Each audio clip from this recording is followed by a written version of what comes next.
Hello everyone. सो आज हमारे साथ है रोहित नेगी। आप तो सभी जानते हैं, बट फिर भी भैया थोड़ा अपना इंट्रो दे दीजिए। तो हेलो एवरीवन, कैसे हैं आप सब लोग। आई होप सारे गेट एस्पिरेंट बढ़िया होंगे।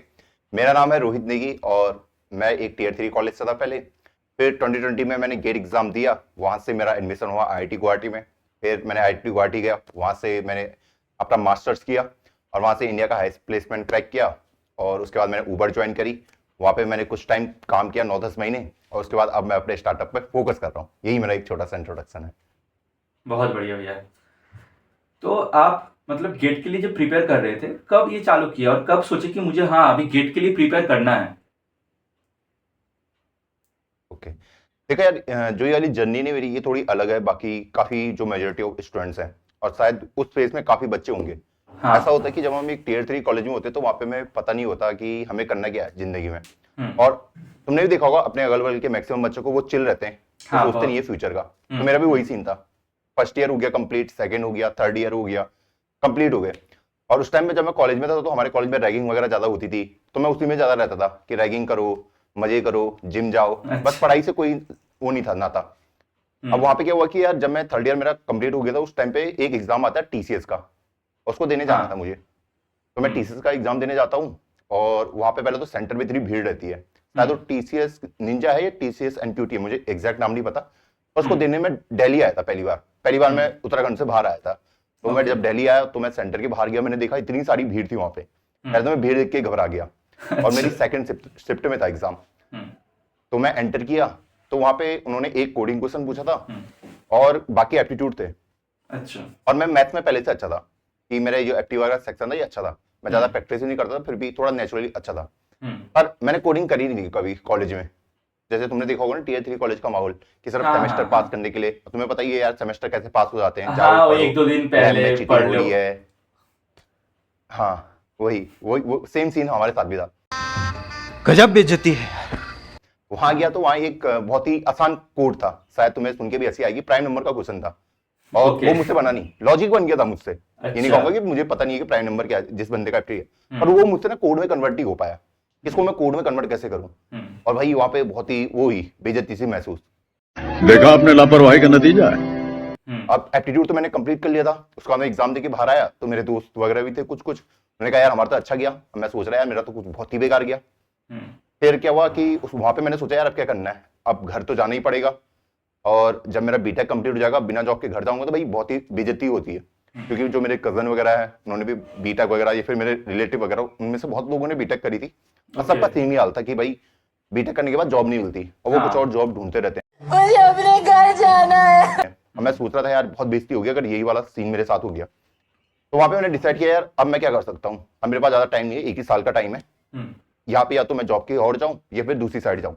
और ओके। जॉब की अपॉर्चुनिटी ज्यादा थी नहीं, मेरे कॉलेज में सिर्फ एक ही कंपनी आती थी उस टाइम पे, विप्रो आती थी बस। ओके। और उसका भी कंफर्म नहीं था कि आएगी नहीं आएगी। तो वहां पे उस टाइम पे हमारे ना कोई सीनियर थे, उन्होंने 2 साल पहले 111 रैंक लेके आए थे गेट सीएस में। अच्छा। और एक सीनियर और था, उनके भी ऐसी थी, 800-900 के अराउंड रैंक थी। हम्म। और वो सीनियर था, उनके भी माइक्रोसॉफ्ट में प्लेसमेंट हो गई थी, जो 2 साल पहले पास आउट थे। तो उनको देखे ओके। थोड़ा मोटिवेशन आया कि हाँ अगर ये कर सकते तो हम भी शायद कर सकते हैं। हम्म। क्योंकि ये भी तो इसी कॉलेज से गए हैं, वो थोड़ा हम्म। माइंडसेट में थोड़ा चेंज आया। अगर ये लोग कर सकते तो हम क्यों नहीं कर सकते। हम्म। वहां से फिर मैंने अपनी गेट की प्रिपरेशन स्टार्ट करी, मेरे पास ऑप्शन थे नहीं ज्यादा। तो हाँ। वहां पे आरबीआर सर के जो लेक्चर थे वहां से मैंने स्टार्ट कर दिया। और वो ओके। भी लेक्चर वही थे, पायरेटेड वगैरह जो बच्चे ढूंढते रहते हैं इधर टेलीग्राम वगैरह में। तो वो मुझे मिल गए थे। अच्छा। तो वहां से मेरी प्रिपरेशन स्टार्ट होती है। हाँ, हम्म। तो वहां से मैंने एक चीज डिसाइड कर ली थी कि भाई कंसिस्टेंट रहना है, अब ज्यादा टाइम है नहीं, 6 महीने का टाइम है। हाँ। तो उस टाइम पे मैंने सब कुछ छोड़ दिया, अपना व्हाट्सएप, इंस्टाग्राम, सब कुछ। मतलब जीरो, मतलब दोस्तों से जीरो इंटरेक्शन, सब कुछ। हम्म। उसके बाद पूरा फोकस मेरा पढ़ाई में रहता था। हम्म। और वहां पे मैंने एक चीज डिसाइड कर ली कि मिनिमम 4 घंटे तो मुझे रोज पढ़ना ही पढ़ना है, कुछ भी हो जाए। ओके। चाहे बर्थडे आ रहा है, चाहे दिवाली आ रही है, क्रिसमस आ रहा है, कुछ भी आ रहा है, 4 घंटे तो मिनिमम पढ़ना ही पढ़ना है। हम्म। और उसी कंसिस्टेंसी की वजह से 6 महीने में मैंने गेट क्रैक कर दिया और मेरी एयर 202 के अराउंड आई थी। ओके। तो 6 महीने में क्या आपका पूरा सब सब्जेक्ट खत्म हो गया था? सच बोलूं तो यार मेरा मैथ्स और डिस्क्रीट मैथमेटिक्स मैंने बहुत बार डिस्कस किया है कि यार वो मेरे अच्छे नहीं थे। ओके। मैंने बोला ना मेरा थोड़ा एक्टिव वाला पार्ट अच्छा था, पर हम्म। तुझे पता वो मैथ्स वाला पार्ट ना थोड़ा अलग सा ही है, उसमें पता नहीं इंटीग्रेशन ये सो पता नहीं क्या क्या रहता है, लैम्डा वगैरह मुझे याद भी नहीं है अभी। हम्म। और डिस्क्रीट भी मेरा ऐसी था कि बेकारी था। तो ये 2 सब्जेक्ट ऐसे थे जिनको मैंने ढंग से प्रिपेयर नहीं किया था। पर जो बाकी सब्जेक्ट थे लाइक डीएसए हो गया, डीएसए तो मुझे एकदम से समझ आने लग गया था। मैं बच्चों को आज भी बोलता हूँ कि तुम्हें एक सब्जेक्ट कंप्लीट करना ना मैक्सिमम तुम्हें 15 दिन चाहिए। हाँ, अगर तुम एकदम। तमीज से बैठना पढ़ोगे तुम्हें आराम से कंप्लीट कर सकते हो। कुछ सब्जेक्ट हो सकते हैं जैसे कंप्यूटर नेटवर्क, थोड़ा बड़ा 20-25 दिन तुम्हें लग सकते हाँ, हैं। हाँ। लेकिन अगर बैठोगे तो तुम्हारे सारे सब्जेक्ट कंप्लीट हो जाएंगे। और उसमें कोई सब्जेक्ट ऐसे भी जो छोटे छोटे हैं, जैसे कंपाइलर डिजाइन हो गया, डिजिटल लॉजिक हो गया, ये छोटे सब्जेक्ट भी हैं, ये हमें एज दे देते हैं। और सीएस का सबसे बड़ा एडवांटेज ये है कि एक सब्जेक्ट का दूसरे सब्जेक्ट से लिंक रहता है कि तुम हाँ। जैसे तुमने डीएसए कर लिया, अब डीएसए के कुछ कॉन्सेप्ट तुम ओएस में भी यूज कर रहे होगे, हाँ, एकदम। डीबीएमएस कर लिया, डीबीएमएस के भी तुम कुछ कॉन्सेप्ट दूसरी जगह यूज कर रहे होगे, कंप्यूटर हाँ। नेटवर्क हो गया। कंप्यूटर नेटवर्क बच्चों को ऐसा लगता है कि रटने वाला सब्जेक्ट है बहुत ज्यादा, लेकिन अगर तुम उसे इंटरेस्ट के साथ पढ़ोगे ना, बहुत कुछ सीखने को मिलता है उस जर्नी में। और ऑर्गेनाइजेशन जो है, कंप्यूटर ऑर्गेनाइजेशन, वो भी रिलेटेड है ओएस एंड डीबीएमएस में। हाँ कंप्यूटर ऑर्गेनाइजेशन तो ऐसा सब्जेक्ट था कि हमारे टाइम में ना बहुत हवा बना हुआ था उसका कि सबसे टफ सब्जेक्ट है, जिसने इसको कर लिया उसका हो गया। अच्छा। अब वहां पे सब्जेक्ट तो छोटा था, बड़ा नहीं था कंप्यूटर ऑर्गेनाइजेशन, पर थोड़ा कॉम्प्लेक्स सब्जेक्ट था। हाँ, थोड़ा। और उस टाइम पे मैंने उसको अच्छे से प्रिपेयर किया था कि भाई इसको अच्छे से प्रिपेयर करते हैं। और मेरा लक अच्छा रहा कि उस साल जो कंप्यूटर ऑर्गेनाइजेशन था 13 या 14 मार्क्स का आ गया था। मेरे अच्छे खासे मार्क्स स्कोर हो गए थे उसमें। अच्छा। तो भैया अभी तो बहुत सारे स्टूडेंट्स अभी तक जर्नी स्टार्ट कर रहे होंगे गेट 2025 के लिए, तो उन लोगों के लिए क्या आपका मैसेज रहेगा? अब देखो काफी बच्चे ऐसे होंगे अभी कंफ्यूज हो रखे होंगे कि कौन सी कोचिंग ले, क्या करें। देखो अगर तुम्हारे पास 1 साल का टाइम है तो पहले अपना प्लान आउट बनाना शुरू करो। काफी लोग मेरे कॉलेज में ऐसे थे कि जो 2-3 साल से प्रिपरेशन कर रहे थे और उनका नहीं हुआ गेट, अब मेरा हो गया। हाँ। इसमें कोई रॉकेट साइंस नहीं है। जब हम लंबे टाइम तक प्रिपेयर करते हैं ना, बहुत लंबे टाइम तक, तो हम थोड़ा आलसी सा बन जाते हैं, यार चलो बहुत टाइम है आराम से बढ़ते हैं, बहुत टाइम है आराम से बढ़ते हैं। जब टाइम कम रहता है स्ट्रेटेजी सही रहती है, तुम निकाल लेते हो। हाँ, स्ट्रेटेजी सबसे बहुत पहला काम इंपॉर्टेंट बच्चों को है। ये करना है, सबसे पहले आपको ना एक बहुत ज्यादा सबसे पहले अपने के लिए कोई कोचिंग सोच लो कि कौन सी कोचिंग से मुझे करना है। तुम्हें भले उस कोचिंग का पायरेटेड कोर्स मिला है, कुछ भी मिला है, पहले सोच लो कि कहां से करना है। एक कोचिंग में तुम्हें स्टक रहना है। अब कोचिंग कैसे सिलेक्ट करें, पहले देखो यार उनका कंटेंट कितने घंटे का है। कई कोचिंग मैंने ऐसे देखा उनका जो स्टडी आवर्स है 1000-1200-1300 घंटे, इतना का तो है ही नहीं। गेट सीएससी है ना, ये तो बहुत ही एक्सट्रीम हो गया। तो मैं ऑन एवरेज देख रहा 500 से 600 मैक्स टू मैक्स, 600 भी मैं मना ही करूंगा। 500 घंटे में तुम्हारा पूरा कंप्लीट हो जाता है ये कोर्स। ये बाकी की तरह नहीं है कि गेट मैकेनिकल हो गया, गेट सिविल हो गया, जो खत्म ही नहीं हो रहा है। ये पूरा लॉजिकल सब्जेक्ट है, तुम रियल लाइफ एग्जांपल से हर चीज को सीख सकते हो। तो पहले एक कोचिंग को चूज कर लो अपने हिसाब से, तुम्हें लग रहा है ये फैकल्टी अच्छे हैं, ये अच्छे हैं, उसको तुमने एक बार सिलेक्ट कर लिया। उसके बाद तुम्हें वहां से मूव आउट नहीं होना, उसी कोचिंग में स्टक रहना। ये नहीं तुम बार बार स्विच करे जा रहे हो बीच में कि अब यहाँ से पढ़ लूं वहां से पढ़ लूं। ऐसे बहुत पढ़ने के लिए तो बहुत कुछ है, कभी खत्म ही नहीं होगा। टेलीग्राम में बहुत सारे ग्रुप्स में ज्वाइन हो जाते हैं, फिर इधर से कुछ क्वेश्चन, इधर से कुछ मटेरियल, ये सब करते रहते हैं, मतलब अल्टीमेटली कुछ नहीं होता। हाँ, उन बच्चों को तो नहीं होना जो ये टेलीग्राम में घूमते रहते हैं ना, अरे ये कोर्स बेचो, ये करो वो करो। देखो अगर तुम इसमें इसी जाल में फंसे रहोगे कि बेस्ट कोचिंग कौन सी होगी, बेस्ट ये कौन सा होगा, बेस्ट ये कौन सा होगा, तुम्हारा होगा ही नहीं। मैं तुम्हें लिख के दे रहा हूँ, तुम्हारा टाइम ही आधा से ज्यादा वेस्ट इसमें हो जाएगा। एक चीज सेलेक्ट कर लो, उसको उस पर विश्वास रखो कि भैया ये मेरे लिए वर्कआउट करेगी। सेकंड चीज, अपने टेस्ट सीरीज चूज करो, सिलेक्ट करो। मैंने अपने टाइम पे बहुत सारी टेस्ट सीरीज दी थी और मुझे मेडी जी की सबसे सही लगी थी। इसको तो मैं फ्रीली प्रमोट करता हूँ कि भैया मेडी जी की टेस्ट सीरीज बहुत ही अच्छी लेवल की, तुम्हें पता ही होगा। मैं तो दिया मेडी जी से 2 बार ही दिया हूं मैं, है ना। वही तो मेडी जी का मैंने देखा कि भाई उनका स्टैंडर्ड काफी हाई है। तो वहां के वो जो उनकी है कोचिंग है, जो उनका वो है मटेरियल जो टेस्ट सीरीज का, वो काफी बढ़िया, तो तुम उसकी ओर जा सकते हो। उसके अलावा तुम्हें एक प्रीवियस ईयर की बुक लेनी है, जो भी तुम जिस भी कोचिंग की तुम ले सकते हो। प्रीवियस ईयर इसलिए जरूरी है कि भैया वो उस जो क्वेश्चन जो वो प्रिपेयर किए वो आईआईटी के प्रोफेसर ने किए, किसी कोचिंग के प्रोफेसर ने नहीं किया। तो एक स्टैंडर्ड दिख जाता वहां पे। और लास्ट चीज, तुम्हें अपना अकाउंट बनाना है गेट ओवरफ्लो में। गेट ओवरफ्लो में अकाउंट बनाओ, वहां पे तुम थोड़ा इंटरेक्टिव रहो कि जहां पे तुम्हें लगता है कि कोई डाउट आया है। कई बार ऐसा होता है कि प्रीवियस कोई क्वेश्चन का जो सॉल्यूशन होता है, जो जिस भी कोचिंग की तुमने बुक ली है उसमें उतना अच्छे से एक्सप्लेन नहीं रहता है। लेकिन गेट ओवरफ्लो एक ऐसी वेबसाइट है जहां पे हर चीज को बहुत डिटेल में एक्सप्लेन किया रहता है, काउंटर क्वेश्चन पूछे रहते हैं। तो तुम वहां पे जाके ना, एक कम्युनिटी है वहां पे जाके तुम एक्टिव रह सकते हो। और वैसी कम्युनिटी नहीं है कि तुम वहां पे बैठ के टेलीग्राम के ऊपर, पूरी वेबसाइट है, वहां पे आंसर लिख रहते हैं, तुम वहां पे इंडल्ज हो सकते हो। इन चारों चीजों को कर लो, तुम्हारा सिलेक्शन कोई नहीं रोक सकता। और एक लास्ट चीज, नोट्स मत मांगना किसी भी टॉपर की कि आज तुमने भाई से पूछ लगे कि हमें अपने नोट्स दे दो, तुम्हारा कुछ नहीं होगा। मैं सच बता रहा हूँ, तुम्हारे 0 रिजल्ट आएगा। नोट्स बनाने में एफर्ट लगते हैं, जब तक तुम एफर्ट नहीं डालोगे तब तक रिजल्ट क्रिएट नहीं होगा। तो भैया आपके जब आईआईटी गुवाहाटी में आए पूरा 2 साल, आपका एक्सपीरियंस कैसा था आईआईटी गुवाहाटी? यार मेरा जो बैच था वो कोरोना वाला था, तो जो हमारा पहला सेमेस्टर निकला वो तो ऐसे ही निकला ऑनलाइन। हाँ, वहाँ पे हाँ। तो मैंने कभी कोडिंग वगैरह करी नहीं थी, तो मैंने कोडिंग स्टार्ट कर दी थी। और ओके। तुम्हें पता ही यार, ऑनलाइन में तो ऐसे ही आ जाते मार्क्स कि भाई वो एमसीक्यू भेज देते हैं, उनको सॉल्व करो, चीटिंग वगैरह चलती है, वही वही चला। फिर सेकंड सेमेस्टर वो था, ऑफलाइन अच्छा। था, तो फिर पहली बार कॉलेज गए। तो कॉलेज गए तो कॉलेज में फिर वही था कि ऑफलाइन तो था, पर उस टाइम पे भी ऑनलाइन एग्जाम हो रहे थे। अच्छा, तो रूम पे marks बैठ के ना? लाने में ज्यादा दिक्कत हुई। और हाँ, रूम के बैठ के, वही वही वही रूम पे बैठ के दो। अब बहुत बच्चों को ऐसा लगता है कि यार अगर तुम्हारे मार्क्स सेमेस्टर में बहुत अच्छे आ रहे हैं तो तुम बहुत टॉपर हो, तुम्हारे मार्क्स कम आ रहे हैं तो तुम बेकार हो। देखो, ये हो सकता है कि उस बच्चे ने पढ़ा ना हो इसलिए उसके मार्क्स कम आ रहे हैं, और जिसके ज्यादा आ रहे हैं उसका ये हो सकता है कि वो बंदा मेहनती है। ये सिर्फ ये दिखा रहा है, ठीक। अब मैं अपनी बात करूं तो यार, मेरी जो बेटी की परसेंटेज थी वो कुछ खास नहीं थी, 72-73% के अराउंड थी। ओके। और जो मेरी मास्टर की फर्स्ट ईयर की परसेंटेज थी वो अच्छी आ गई थी, 8.4 के अराउंड। अच्छा। वो ऑनलाइन के कारण। तो इस तरीके से हमारा फर्स्ट सेमेस्टर गुजरा, फर्स्ट ईयर गुजरा। फिर थर्ड सेमेस्टर में कंपनीज वगैरह आना स्टार्ट हो जाती हैं, तो वहां से हमने प्रिपरेशन स्टार्ट कर दी। तो कबड्डी से कोडिंग राउंड वगैरह देते हैं, और 50 कंपनी में तुम अप्लाई कर सकते हो मैक्सिमम, कि एट मैक्स तुम 50 कंपनी के लिए अप्लाई कर सकते हो। तो वही, तो उसमें से मैं लगभग 18-20 कंपनी में शॉर्ट लिस्ट हो गया था। और कई बार शायद बच्चों को पता नहीं होगा, ये शॉर्ट लिस्टिंग में बहुत ज्यादा रैंडम होती है, तुम्हें भी पता ही होगा। बहुत रैंडम होती है, सारे क्वेश्चन कर दिए, ये कर दिए, बहुत पहले कर दिया, तब भी नहीं हुआ सिलेक्शन। ये बहुत कॉमन है। हाँ, फिर भी नहीं होगा, ये बहुत बहुत रैंडम होता है, ठीक है। तो इस चीज के लिए प्रिपेयर है ना, ये मत सोचना कि मैं गूगल आई है, सारी क्वेश्चन बना ली, अब मेरा सिलेक्शन हुई हो जाएगा। नहीं नहीं, चाहे तुमने सबसे पहले भी बनाया फिर भी नहीं होता, पता नहीं क्या होता वहां अंदर का उनका सिस्टम क्या है। पर ये चीज हमने फेस करी है। तो मेरा लक अच्छा था, 18 से 20 कंपनी में हो गया था सिलेक्शन। मतलब उस पर इंटरव्यू राउंड के लिए उनके लिए शेड्यूल हो गया था मेरा। और फिर फर्स्ट कंपनी आती है ऊबर, तो उसी में मेरा सिलेक्शन हो जाता है। और जो हमारा लास्ट सेमेस्टर रहता है उसमें मैं यूट्यूब वगैरह स्टार्ट कर देता हूँ, तो अगले 6 महीने ऐसे गुजर जाते हैं। अच्छा, तो बहुत सारे बच्चे ऐसे बोलते हैं कि आईटी कोटी में एकेडमिक प्रेशर थोड़ा कम रहता है, थोड़ा कोडिंग कल्चर ज्यादा रहता है, ये आपको कैसा लगा? यार कोडिंग कल्चर तो यार मुझे पता नहीं, पर कोडिंग कल्चर तुम्हें खुद से क्रिएट करना पड़ता है। कोई तुम्हें आके नहीं बोलेगा कि तुम्हें बैठ के कोडिंग करनी है, वो तुम्हें खुद ही करना पड़ेगा, सेल्फ डिपेंडेंट। क्योंकि मास्टर में उतना टाइम नहीं होता कि तुम इन चीजों पे डिपेंड रह पाओ कि एक कल्चर क्रिएट करो फिर उस पर पार्टिसिपेट करो। वहां पे तुम्हें इंडिविजुअल लेवल पर रहना पड़ेगा। रही बात एकेडमिक प्रेशर की, तो यार फर्स्ट ईयर में तो बहुत ही चिल सीन रहता है, उसमें तो उतना प्रेशर क्रिएट नहीं होता है, जो मैंने देखा है। अच्छा। हाँ, जो तुम्हारा सेकंड ईयर होगा जिसमें प्रोजेक्ट वगैरह होंगे, उसमें तुम्हारा प्रोफेसर कैसा है, वो तुम्हारे ऊपर प्रेशर डाल रहा है नहीं डाल रहा है। जो मेरे प्रोफेसर थे वो काफी चिल थे, तो मेरे ऊपर इतना प्रेशर था नहीं। पर कुछ कुछ प्रोफेसर ऐसे होते हैं जो तुम्हारा सेकंड ईयर काफी खराब बना सकते हैं, जिसको कि तुम्हें हर चीज की अपडेट देनी पड़ेगी। आज तुमने क्या करा, इतने बजे क्या करा, इतने बजे क्या करा, एक पूरी सीट बनाते हो, उसमें अपडेट करो। कंट्रोल होता है।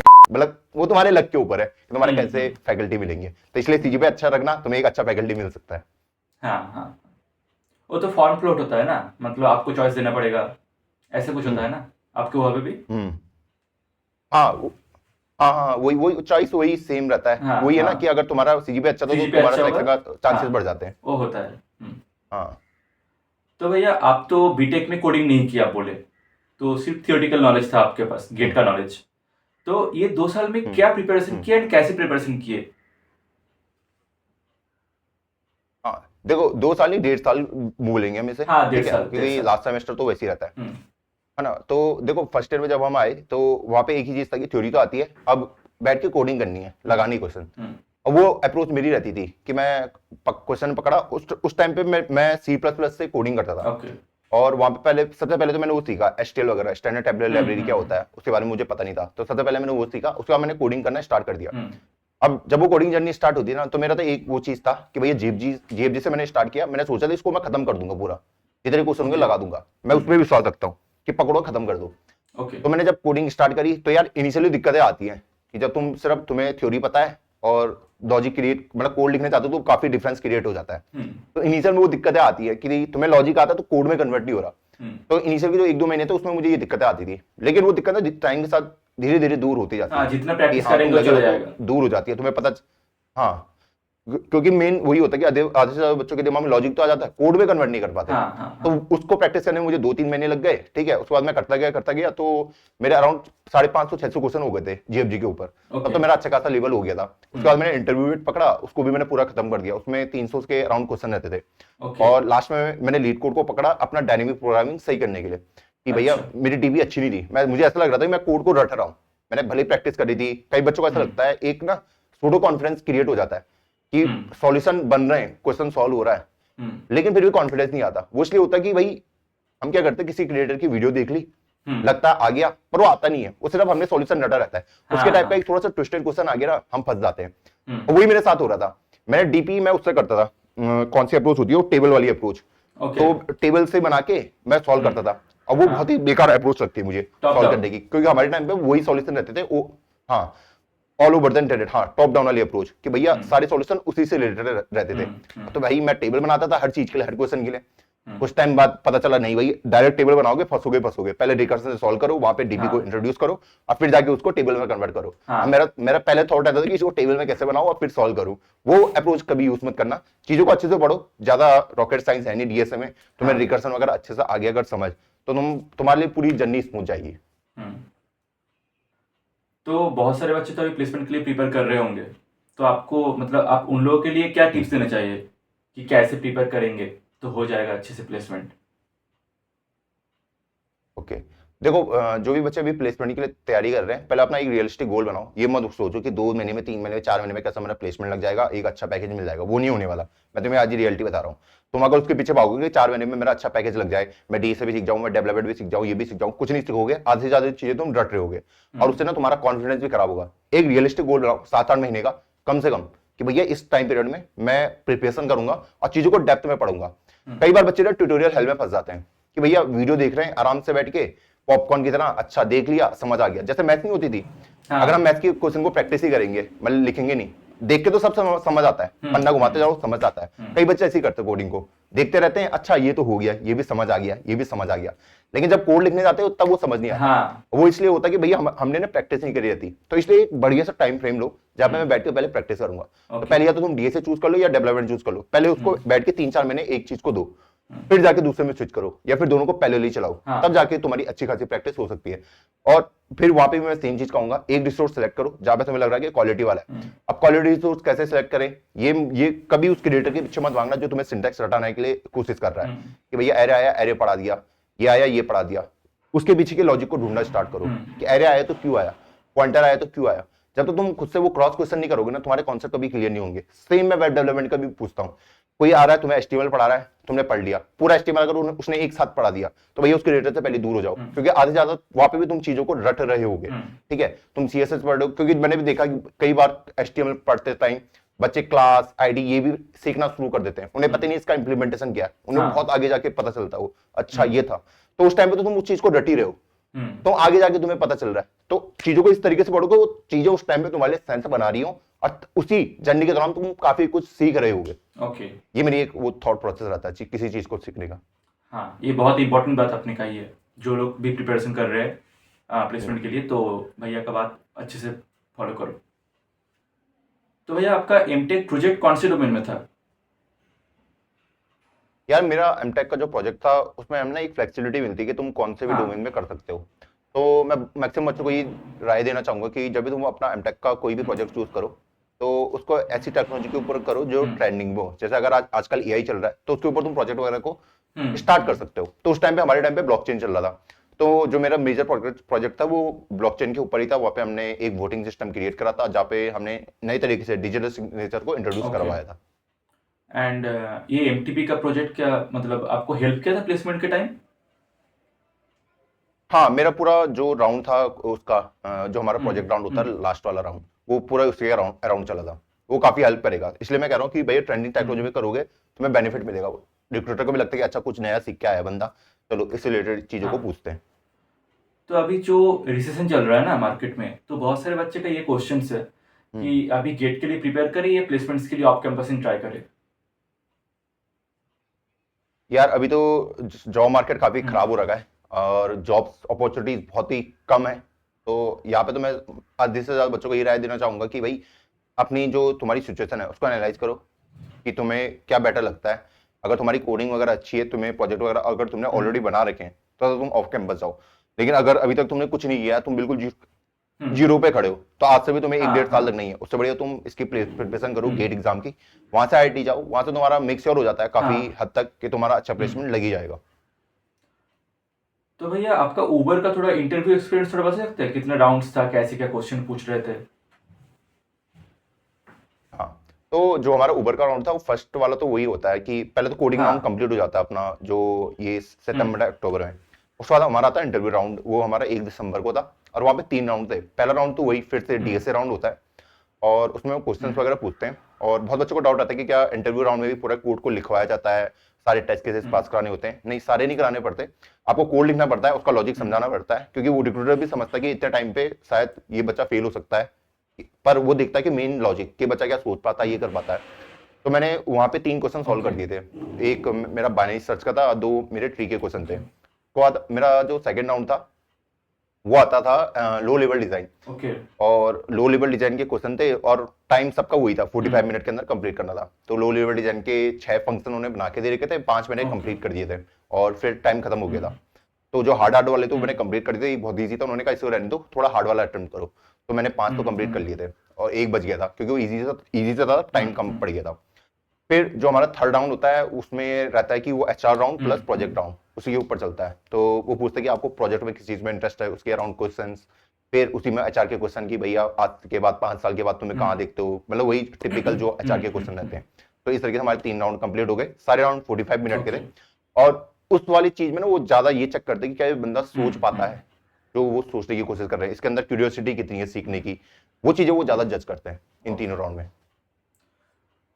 तो जब आपका प्लेसमेंट लगा, मतलब जो मैसेज आया प्लेसमेंट टीम से कि तुम्हारा हो गया है प्लेसमेंट हाँ। एंड पैकेज भी है 2 करोड़ का, जो हाईएस्ट है उस साल का, तो मतलब तब क्या फीलिंग हुआ था, मतलब क्या सोच रहे थे? देखिए सच बोलूं, मुझे ये तो लग रहा था कि हो हाँ। जाएगा। ये तो मुझे कंफर्म था कि या तो डोमेस्टिक मिलेगा या फिर इंटरनेशनल। डोमेस्टिक तो मेरा वो था कि फिक्स हो जाएगा।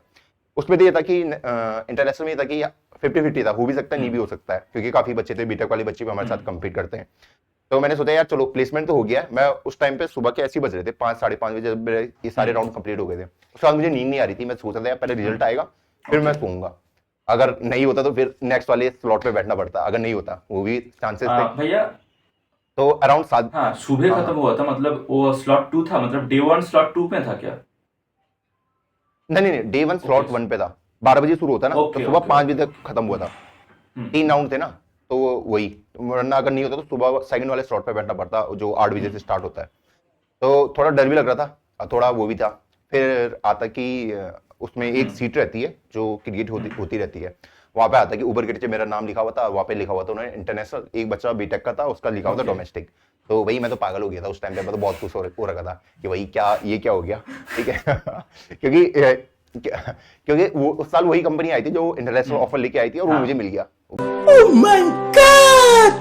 मतलब थोड़ा होता ना कि तुम भी काफी खुश हो जाते हो, तुमने एक्सपेक्ट नहीं किया रहता। मैं तो सोचा था कि यार ये तो सोचा था मैंने कि 30-40 लाख का पैकेज तो लेने ही लेना है किसी भी कीमत में, और अच्छी खासी कंपनी वो हो रही थी शॉर्ट लिस्ट, और उसको तो मैंने सोचा ही नहीं था कि भैया इतना भी हो जाएगा। तो मैं बहुत खुश हो रखा था। फिर घर वाले भी काफी खुश थे। उसके बाद न्यूज़पेपर वगैरह में नाम आया तो उससे और ज्यादा खुशी मिली।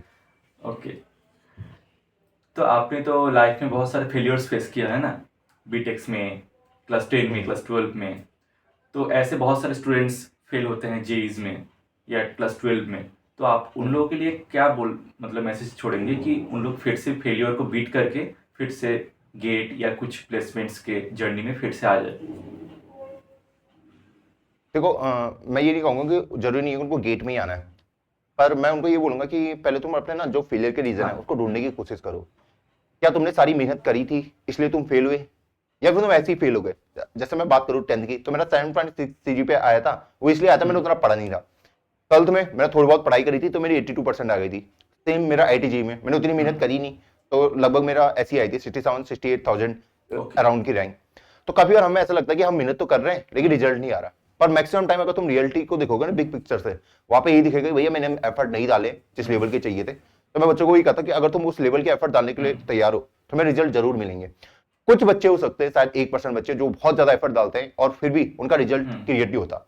तो उन केसेस में मैंने एक पैटर्न एनालाइज किया है, उन बच्चों के अंदर ना एक कॉन्फिडेंस की कमी हो जाती है कि भैया नहीं होता है, क्योंकि मेरे पास के इतने सारे फेलियर है, शायद ये भी नहीं होगा। क्योंकि जब मैं गेट एग्जाम भी दे रहा था ना, उस टाइम पे मुझे लग रहा था यार IIT भी नहीं हुआ था, 10th भी नहीं हुआ था, 12th भी नहीं हुआ था, क्या ये हो पाएगा नहीं हो पाएगा। देखो अगर मेहनत करिए तो हो जाएगा, और एक ना अपने अंदर कॉन्फिडेंस लाना अभी से शुरू कर दो। खुद को समझो कि सबसे तगड़ा इंसान मैं ही हूँ इस दुनिया का।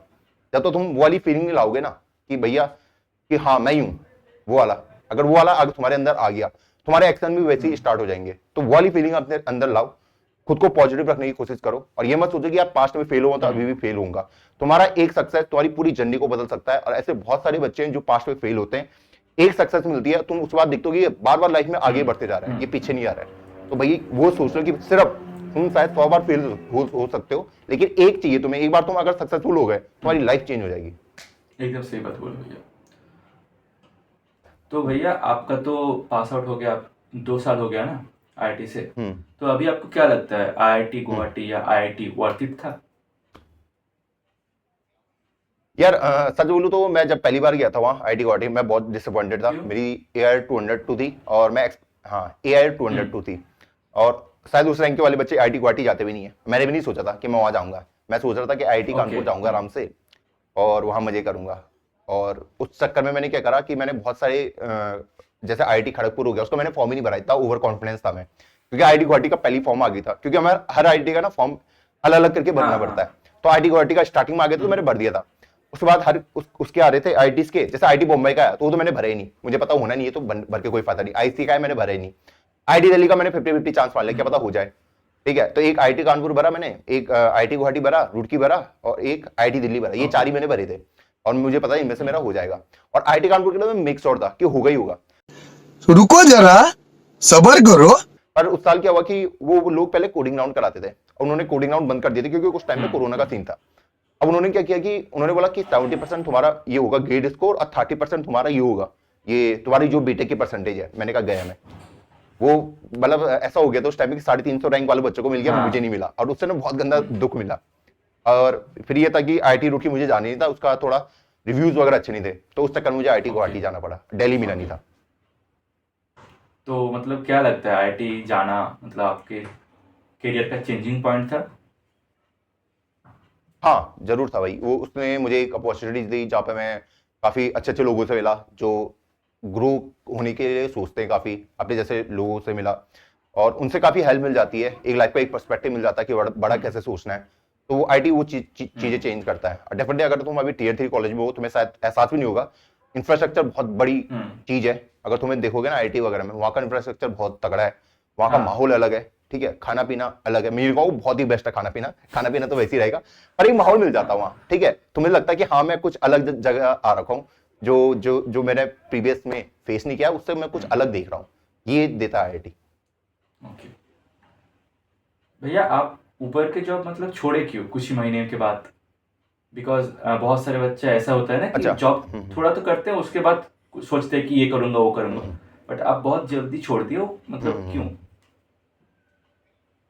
देखो मैंने तुम्हें वही बोला ना कि मेरे अंदर ना थोड़ा कॉन्फिडेंस आ गया था, और कि मैं कर सकता हूँ कुछ। तो पहले तो मैं स्टार्टिंग में सोच रहा था क्विट करने की, कि मैं ज्वाइन ही ना करूँ, पर फिर घर वालों ने बोला नहीं नहीं ऐसा ऐसा वैसा तो नहीं करना, तो मैंने पहले तो ज्वाइन कर लिया। मैंने बोला थोड़ा एक्सपीरियंस लेते हैं। अब जब मैंने एक बार ज्वाइन कर लिया तो उसके बाद मेरे अंदर ना थोड़ा था कि स्टार्टअप वगैरह करना है, थोड़ा उसका कीड़ा रहता है। और जब मैंने कंपनी वगैरह ज्वाइन कर ली तो उसके बाद ऐसा हो गया था कि ज़्यादा टाइम नहीं मिल रहा था बाकी चीज़ों को, कि क्योंकि ऐसा भी नहीं होता कि तुम कंपनी ज्वाइन कर रहे हो तो बहुत ज़्यादा काम होगा, पर वो 8 घंटे तुम्हें वहां रहना है, फिर 1-2 घंटे ट्रैवल का, तो 10 घंटे तो वहीं चले जाते हैं। उसके अलावा तुम्हें टाइम नहीं मिलता। उसको ऐसा लगता है यार थोड़ा आलस आ रहा, सो ही जाता हूँ, तो ये वाला सीन रहता है। तो वो चीज चलती रही मेरे साथ। तो फिर मैंने सोचा 4-5 महीने बाद मैंने सोचा यार छोड़ने की, पर उस टाइम पे मेरे मेंटर ने कहा पहले थोड़ा बहुत पैसे जमा कर ले और एक बार थोड़ा सिक्योर हो जा। तो उसके बाद मैंने जैसे ही मुझे लगा कि 9-10 महीने बाद कि हाँ अब मेरे पास हो चुका है, तो उसके बाद मैंने जॉब को क्विट कर दिया। अब बहुत बच्चों को क्वेश्चन आता है कि क्विट क्यों किया। देखो क्विट ये क्विट मैंने मेनली इसलिए किया क्योंकि देखो शादी से पहले तुम जितना रिस्क ले सकते हो, ठीक है। अभी मेरे ऊपर उतनी रिस्पॉन्सिबिलिटी नहीं है कि मुझे हर चीज हैंडल करनी है, क्योंकि एक घर की रिस्पॉन्सिबिलिटी वो मैंने बना दिया, घर वालों को कार चाहिए थी वो मैं दिलवाई दूंगा, ठीक। तो वो वाली रिस्पॉन्सिबिलिटी मैंने कंप्लीट कर दी। अब मेरे पास जो मेन था कि भैया खुद कुछ करने का, क्योंकि बाद में रिग्रेट नहीं होनी चाहिए, एक ही जिंदगी है तुम्हारे पास। और मुझे ये भी पता कि एक बार मैं 30 क्रॉस कर गया या फिर शादी वगैरह हो गई, उसके बाद रिस्क नहीं ले सकता, उसके बाद इंसान बन जाता है, उसके बाद उसको बहुत सारी चीजों के बारे में सोचना पड़ता है। तो मैंने वही सोच के कि भैया इस 30 से पहले मुझे जो जो रिस्क लेने हैं वो मैं ले सकता हूँ, भले वो यूट्यूब हो, जो जो मेरा सेकंड स्टार्टअप है उसके लिए। तो मैं उस फेज पे गया, क्योंकि मुझे पता था कि अगर मैं आज से 4-5 साल बाद ये चीजें ट्राई करूंगा तो मेरे लिए मुश्किल हो जाएगी। अभी मैं ट्राई कर सकता हूँ, और इसके भी बहुत हाई चांसेस है कि मैं इधर फेल हो जाऊं, पर मेरे पास वापस जाने का पूरा मौका रहेगा। लेकिन अगर मैं वहां चला गया तो यहाँ वापस आने का मौका मेरे पास रहेगा, तो इसलिए मैंने क्विट करी। ओके, तो अभी आपका नेक्स्ट प्लान क्या है? मतलब यूट्यूब तो आप बहुत अच्छे से पढ़ा रहे हैं यूट्यूब में, और कुछ प्लान्स है आपके? यार मेरा पूरा जो प्लान है अभी अपना जो हमारा सेकंड स्टार्टअप है उसके ऊपर ही हम Okay. फोकस कर रहे हैं, और अभी मैंने वो रिवील नहीं किया है कि किस चीज से रिलेटेड है, पर वो एडटेक से रिलेटेड नहीं है, बस इतना ही मैं अच्छा। बताना चाहूंगा। पर उसमें अभी थोड़ा प्रोसेस में टाइम लग रहा है, काफी चीजें उसके ऊपर काम चल रहा है, 1.5-2 साल लगेंगे अभी उसको करने में। अच्छा, एक स्टार्टअप बनाना तो मतलब बहुत हेक्टिक चीज़ है, टाइम तो लगेगा ही। हाँ देखो, स्टार्टअप में ना लोगों को पता नहीं चलता क्या क्या दिक्कतें आती हैं। सबसे मेन दिक्कत ये है कि तुम्हें अपने जैसे लोग ढूंढने पड़ते हैं। अपने जैसे लोग ढूंढने का मतलब, जैसे अभी मैं काम भी कर रहा हूँ अपने स्टार्टअप में, तो तुम्हें काम से वो लोग ना बहुत ज्यादा मिलेंगे जिनको काम करने का मन नहीं है, जो तुम्हें गोली नहीं बोलते, गोली दे रहा है, ऐसे भी मिलेंगे। तुम्हें पता ही काम इतने टाइम में कंप्लीट हो जाएगा, मैं तुम्हें पता ही काम 2 दिन का ही है, वो उसको 10-12 दिन तक खींचेंगे, और तुम्हारा वो ना उससे दिमाग खराब होगा। क्यों होगा? एक तो तुम्हारे पैसे लग रहे हैं, क्योंकि उस इंसान को सैलरी देनी है और वो काम नहीं कर रहा है, तो थोड़ा ना वो आ जाता है, गुस्सा सा आ जाता है स्टार्टअप वाली जर्नी में कि भाई ये क्यों नहीं कर रहे हैं। तो अपने जैसे लोगों को ढूंढना वो मेन टास्क है, जो तुम्हारा वो है विजन है, उससे अलाइन करनी चाहिए, तभी तुम सक्सेसफुल हो सकते हो, जो अभी तक मैंने देखा है। और ये लोग मिलना बहुत ही मुश्किल काम है सच में। और भैया फंडिंग वगैरह क्या अपना ही पूरा है? नहीं, अभी तो हम बूटस्ट्रैप ही चल रहे हैं, अभी फंडिंग वगैरह कोई सीन नहीं है, अभी तो इतने अर्ली स्टेज में कोई फंडिंग भी नहीं देगा। हाँ, यूट्यूब वगैरह वाले सेकंड चैनल एडटेक के लिए दे सकता कोई फंडिंग, पर उसके लिए तो नहीं देगा अभी कोई, बहुत अर्ली स्टेज है। और अभी मतलब लास्ट आप थोड़ा सजेशंस दे दीजिए जो जो फ्यूचर एस्पिरेंट्स हैं कि ये चीज़ करना चाहिए, ये चीज़ नहीं करना चाहिए। ओके, तो जो भी फ्यूचर एस्पिरेंट इस वीडियो को देख रहे हैं, एक चीज का ध्यान रखना, अपने ऊपर ट्रस्ट रखना। अगर तुम्हारे अपने ऊपर ट्रस्ट नहीं है, तुम नहीं कर पाओगे। सेकंड चीज, सिर्फ बोलना नहीं है, करके भी दिखाना है, ठीक है? तुम्हारे एक्शंस मैच करनी, तुम्हारी वर्ड से। अगर तुम बोलते हो ना कि मैं कर सकता हूँ, तुम्हारे एक्शन भी उसके प्रति जाने चाहिए, वरना लोग तुम्हें बेवकूफ समझेंगे। मैंने हमेशा ही बोला है कि भैया एक बेवकूफ एक समझदार इंसान में क्या डिफरेंस होता है? बातें दोनों एक ही करते हैं, दोनों के अंदर कॉन्फिडेंस होता है। जो तुम कभी देखो कोई बेवकूफ इंसान जिसे तुम बेवकूफ समझते हो, एक बार इमेजिन करो तुम्हारी जिंदगी में कोई होगा ही जिसको तुम बेवकूफ घोषित करा होगा तुमने, और तुमने ये भी देखा होगा उसके अंदर बहुत कॉन्फिडेंस है, वो जो भी बोलता है बोल देता है। लेकिन जिसको तुम समझदार इंसान समझते हो, उसके अंदर भी कॉन्फिडेंस होता है। पर इनमें डिफरेंस कहां क्रिएट होता है? इनके एक्शन में। जो ये समझदार इंसान है, जो ये बोलता है वो करता भी है, और बेवकूफ इंसान सिर्फ बोलता रहता है। तो तुम इस बेवकूफ इंसान की कैटेगरी में मत आना। जो तुम बोल रहे हो वो करके भी दिखाओ, कि मैं अगर बोल रहा हूं ना कि मुझे डीएसए कंप्लीट करना है, मैं ये करना है, ये फिर ये करना है, तो उसके प्रति तुम्हारे एक्शन भी जाना चाहिए कि हाँ मैं उसके लिए एफर्ट डाल रहा हूं उसे कंप्लीट करने के लिए, सिर्फ बोलने से कुछ नहीं होगा। तो मैं यही आपको बोलना चाहूंगा। एग्जीक्यूशन बहुत इंपॉर्टेंट है।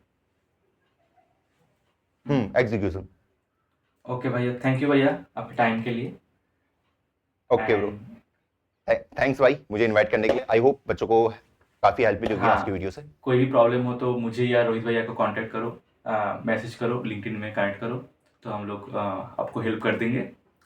And please like the video and subscribe to my channel. Bye bye.